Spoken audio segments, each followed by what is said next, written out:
គាត់បងប្អូនយើងពងអាំងត្រីបាទបាទដាក់បងអូបាទថ្ងៃចុងព្រៃពងស្រូវបាទពងស្រូវបាទបងប្អូនបាទនេះគេហៅព្រេចពងស្រូវបងប្អូនអូនេះត្រីធំណាត្រីរៀលអាំងបាទអូតាមមកបាទតាមមកលេងបាទអត់ទេតែទឹកមុតមកត្រូវបាទតោះនេះមកយូរចូលមកដល់តែដល់ញ៉ាំអត់អត់ស្តែពីណាទៅមួយយកមកដល់ក្នុងអើយបាទគួយលេងទៅហៅថាបាទទៅយកទៅលុយ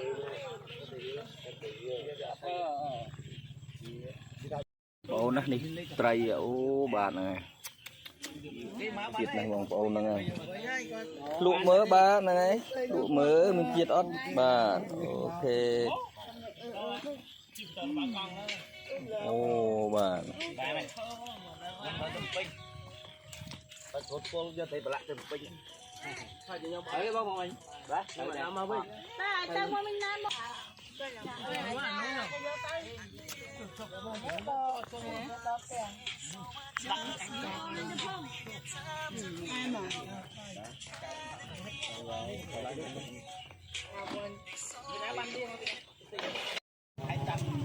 ចូលមកដល់តែដល់ញ៉ាំអត់អត់ស្តែពីណាទៅមួយយកមកដល់ក្នុងអើយបាទគួយលេងទៅហៅថាបាទទៅយកទៅលុយបាទគ្រប់ជំរាបសួរបងប្អូនបាទថ្ងៃនេះនាំអារម្មណ៍បងប្អូនមកទស្សនៈទស្សនីយភាពបាទនៃភ្លឺស្រែមានឈូកបាទនេះនៅពេលរសៀលបាទឬសំឡេងក្អាត់ជុំបដាឲ្យបងប្អូនបាទទីនេះមានឈូកបាទបងប្អូនមានឈូកណាបាទហើយខាងនោះវិញគឺមានស្រែស្រូវដែលបងប្អូនគាត់ទុំនឹងព្រោះបាទប្រហែលជាមួយសប្តាហ៍ហើយនេះបាទនាំបងប្អូនអារម្មណ៍បងប្អូនមកទស្សនាទេសភាពផ្លេចភ្នែកម្ដងបាទគឺពិតជាផ្លេចភ្នែកមែនទែនបងប្អូនបាទមានដើមត្នោតមានដើមឈូកស្លឹកឈូកបាទសម្លេងក្អាត់យំមួយផងដែរ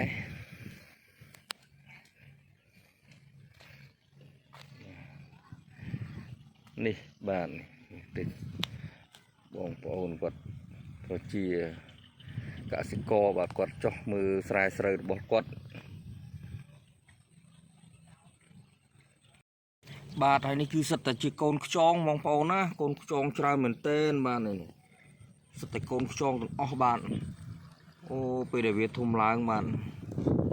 នឹងច្រើនប៉ុណ្ណាទេបាទនេះបងប្អូនកូនមានកូនខ្យងបាទនេះសិតតែកូនខ្យងបាទ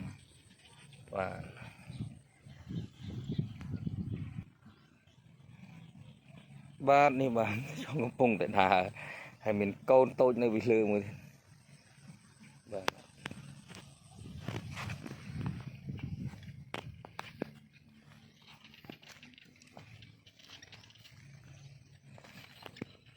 វាលឈូកបាទគឺបឹងឈូកតែម្ដងបាទថ្ងៃ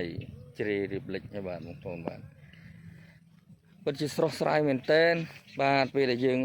ធ្វើដំណើរមកដល់ទីនេះមានសម្លេងក្អាត់យំទេសភាពថ្ងៃលិចខ្យល់រំហើយខែក្តឹកបងប្អូនបាទខ្យល់មើលស្លឹកឈូកបាទរេរំទៅតាមព្រះពាយបាទព្រះពាយខ្យល់បាទសម្លេងក្អាត់យំទៀតបាទបងប្អូនគូឲ្យគយគុណមែនទែនបងប្អូនបាទគួរគយគុណណាស់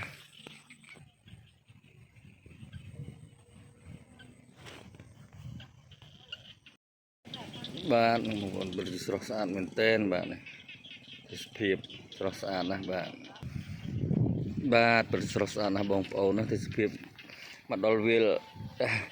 ស្រូវម្ដងហើយមិញគឺវាលឈូកបាទមិញគឺវាលឈូកបាទនេះគឺដល់គឺវាលស្រូវម្ដងហើយបងប្អូនណាដល់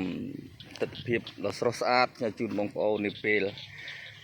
ល្ងាចបាទបងប្អូននេះល្ងាចហើយល្ងាចបាទល្ងាចនេះបាទស្រូវនេះនឹងប្រហែលថ្ងៃទេបាទស្អាតបាទចុលមកលវើយបាទ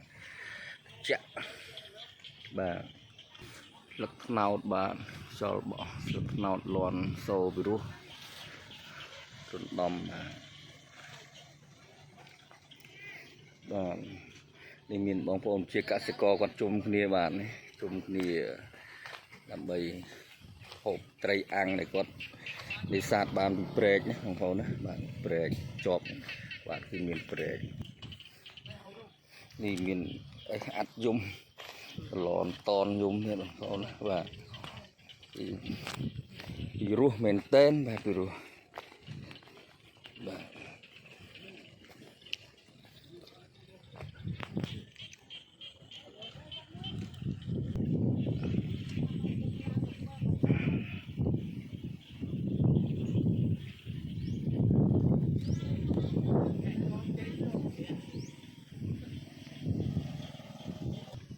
គឺរដូវរំហើយបន្ទាប់ពីទឹកបានស្រកទៅបាទគឺបងប្អូនវត្តធ្វើស្រែបណ្ដេញទឹកបាទគឺទឹកនៅពោះពាសតែម្ដងបាទ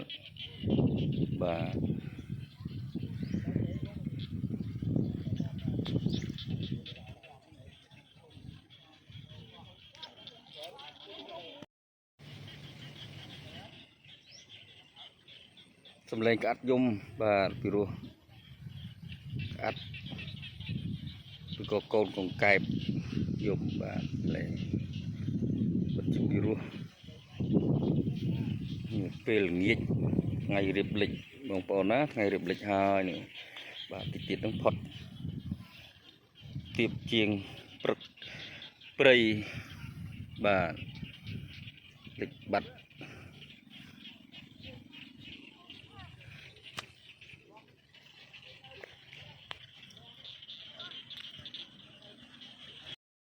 ពិតជារំហើយស្អាតណាស់បងប្អូនណាបាទ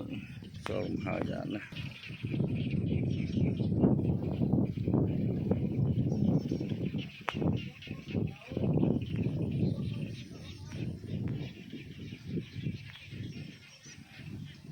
បាទបងប្អូនប្រជាកសិករយើងជួបគ្នាបន្ទាប់ពីការនឿយហត់របស់គាត់ពេញមួយថ្ងៃគឺគាត់បាទនេះមានត្រីអាំងមានកង្កែបមានអន្ទង់អីបាទគឺសម្បូរសប្បាយមែនតែនបាទបងប្អូនបាទប្រជាកសិករយើងបាទនៅខាងនោះក៏មានដែរបងប្អូនណាបាទគាត់មានមួយក្រុមទៀតដែរបាទនៅខាងនេះសិទ្ធិជាប្រជាកសិករដែលគាត់បំពេញការងារមួយថ្ងៃគាត់អស់កម្លាំងបាទអញ្ចឹងគាត់ត្រូវការពេលវេលាខ្លះដើម្បីស្រស់ស្រូប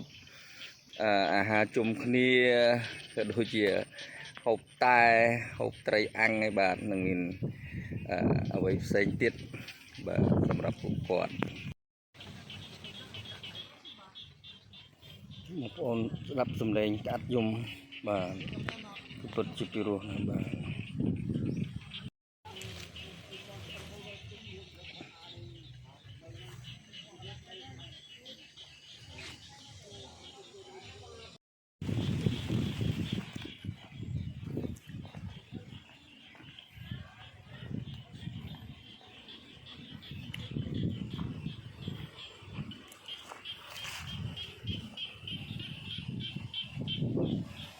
លេងកាត់យំបាទពីរោះបងប្អូនណាបាទលេងកាត់យំ